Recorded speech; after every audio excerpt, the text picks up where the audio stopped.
장점은 이제 에너지 밀도를 높이는 데 있어서 용량이 올라가는데 거의 한 2배 이상 올라가게 됩니다. 근데 실리콘만 다 쓰게 되면 거의 뭐 폭발의 위험이 높아지게 되고요. 그리고 이거를 실리콘이 굉장히 다루기 어려운 물질이라서 흑연하고 결합시켰을 때 실제 우리가 낼 수 있는 특성을 내기가 어렵다고 합니다. 그리고 그래서 이제 결과적으로는 실리콘을 약간 첨가해서 써요. 한 5% 정도 첨가해서 쓰고 지금 이미 이제 SDI나 LG화학은 그런 기술들을 갖고 내고 있고요. 또 하나 이 실리콘을 쓰게 되면 급속 충전이 가능합니다. 그래서 앞으로 급속 충전을 하는 데 있어서는 이 실리콘이 상당히 큰 역할을 할 거다.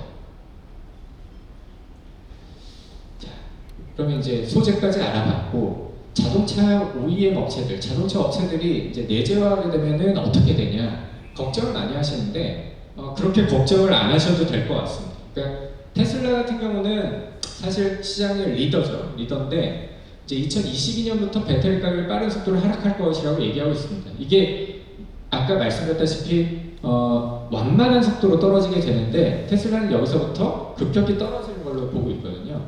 근데 이렇게 하기가 생각보다 쉽진 않습니다. 테슬라는 이제 원가 절감을 주로 양극재, 셀 디자인 이런 것들을 하겠다라는 건데 보시죠. 예를 들어서 지금 그 원통형 배터리의 사이즈를 이 되게 작은 거에서 지금 이제 21700 사이즈를 쓰거든요. 21700이 이 크기입니다. 여기 보시면 이 직경 사이즈가 21mm 나온다는 거고요. 이 세로 사이즈가 70mm 정도 나온다는 겁니다. 근데 이거를 거의 더블 사이즈로 이제 키운다는 거죠. 46mm, 80mm 사이즈로 지금 키운다는 겁니다. 키우면 좋아요. 키우면 아까 말씀드렸지만 셀의 개수가 줄어들어요. 셀의 개수가 줄어들기 때문에 어떤 위험도 자체가 낮아지긴 하는데 문제는 뭐냐면 이렇게 만들어서 실제의 에너지 밀도나 특성을 똑같이 유지하기 어렵다는 거죠. 저희 형이 실제 삼성 SDI를 다니는데 제가 물어봤어요. 이게 만들기가 쉽냐? 절대적으로 어렵다고 합니다. 그래서 지금 개발 중에 있지만 실제로 테슬라가 2022년에 이 4680 배터리를 양산할 수 있는지에 대해서는 시장에서도 반신반의하고 있습니다. 지금 SDI 같은 경우는 21700보다 좀 큰 사이즈를 만들고 있긴 합니다. 32mm, 직경 32mm의 사이즈를 만들고 있고요. 며칠 전에 기사도 났어요. 거기서는 이제 32mm라는 단어는 빠졌는데 SDI가 BMW, 그다음에 현대차에 좀 큰 원통형 배터리를 넣기 시작했다는 기사가 나오고 있습니다. 그러니까 모든 배터리 업체들이 원통형 전지를 가지고 사이즈를 키우는 것에 대해서 연구는 하고 있지만 아직까지 그 결과물을 내고 있는 데는 없다라고 보시는 게 맞고 특히나 이렇게 거의 2배 사이즈로 키우는 거는 테슬라가 좀 모험적인 도전을 하는 건데 이게 가능할지는 저도 잘 모르겠습니다. 그리고 이제 탭을 없앤다라는 건데 탭이 뭐냐면 이제 양쪽 전극을 뽑기 위해서 이렇게 리드를 내는 겁니다. 근데 이걸 내게 되면 양쪽 공간이 필요하죠. 공간이 필요하기 때문에 전체 부피에서 약간 로스가 생기는데 이 탭을 없애버리면 이제 공간이 줄게 되죠. 그렇게 되면 단위 공간 안에 셀을 더 많이 넣을 수 있어서 이제 유리합니다. 하지만 이 탭 없애는 것도 아직은 해본 사람들이 없습니다. 해본 사람들이 없기 때문에 좀 보셔야겠죠. 그 다음에 이제 신기한 건 이런 겁니다. 그러니까 테슬라가 제안한 건 비행기처럼 비행기의 연료통을 보면 이 날개 한쪽을 이렇게 꽉 채웁니다.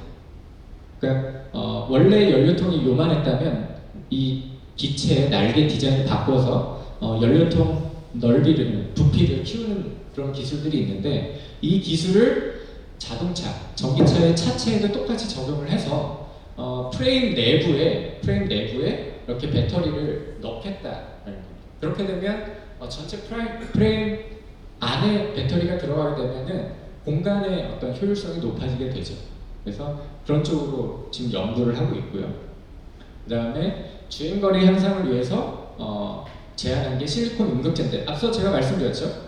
이 실리콘을 쓰게 되면은 용량이 늘어나는데 이걸 아직까지 많이 쓰면 위험하기 때문에 많이 안 씁니다. 근데 이제 모르는 게 아니기 때문에 테슬라가 제안한 이 응급제에 실리콘을 쓰는 것에 대해서는 사실 테슬라가 한다기보다는 2차 전지 업체들이 하고 있다는 겁니다. 그 다음에 이게 중요하죠. 테슬라가 자체 배터리 캐파 계획을 3테라와트를 밝혔습니다. 3테라와트면 3000기가와트인데 어느 정도냐면 잠깐 이따가 제가 뒤에서 좀 설명드리겠지만 그 어느 정도냐면 앞을 좀 넘어가보죠. 네, 여기 보시면 3테라면 이게 3테라입니다. 3000.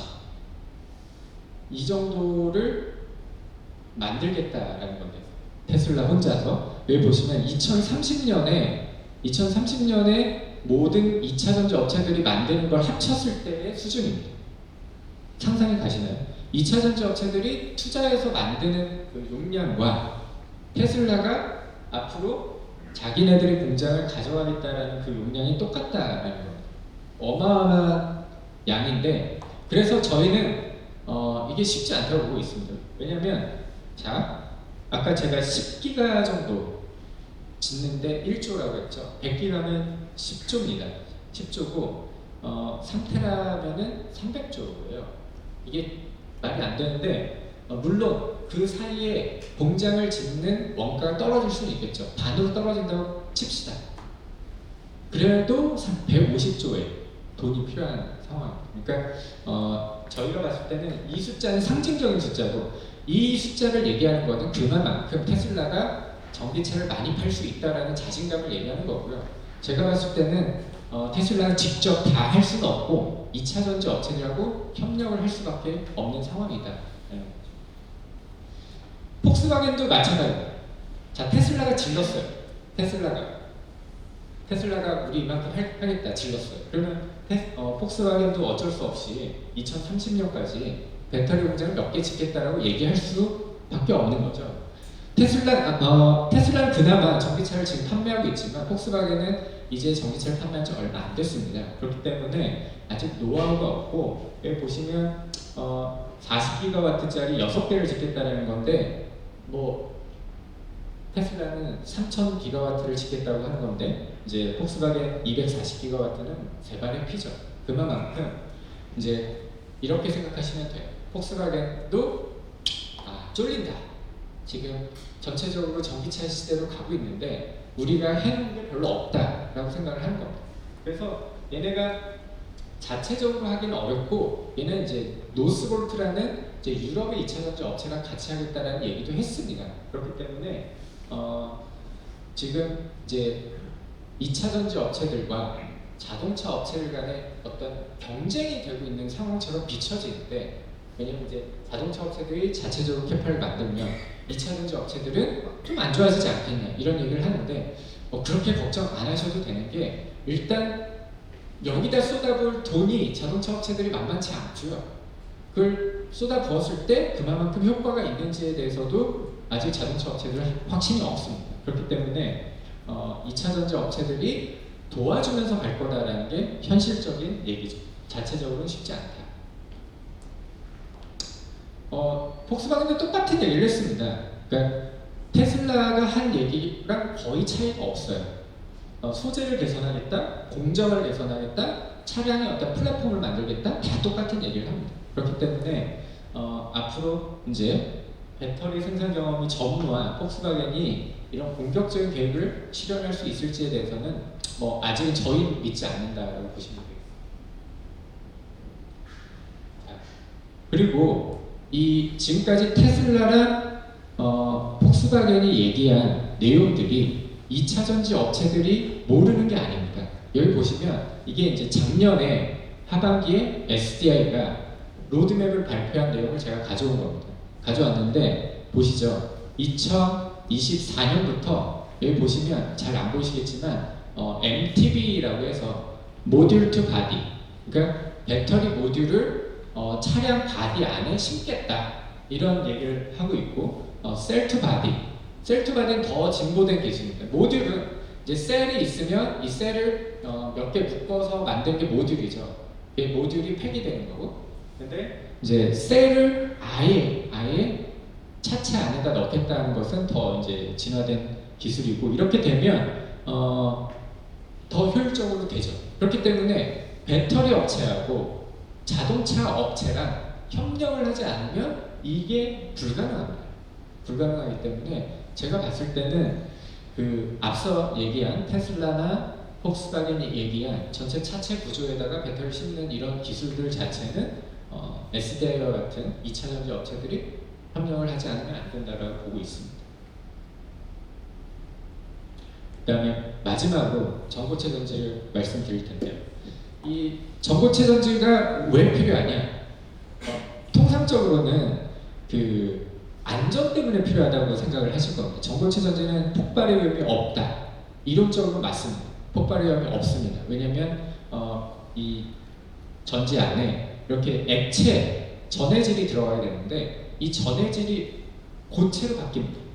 고체로 바뀌기 때문에 우리가 일반적으로 폭발의 위험이 없다라고 얘기를 하는데, 실제로는 자 보시면 리튬이온 구조를 가지고 에너지 밀도를 구현하는데 1000 이상을 달성하기가 어려워요. 아까 제가 잠깐 앞서 폭스바겐의 로드맵을 보여드렸지만 700, 800까지가 한계다라고 보고 있습니다. 그래서 이 1000 이상을 달성하기 위해서는 전고체 전지로 갈 수밖에 없다라는 거죠. 이것도 이제 삼성 SDI의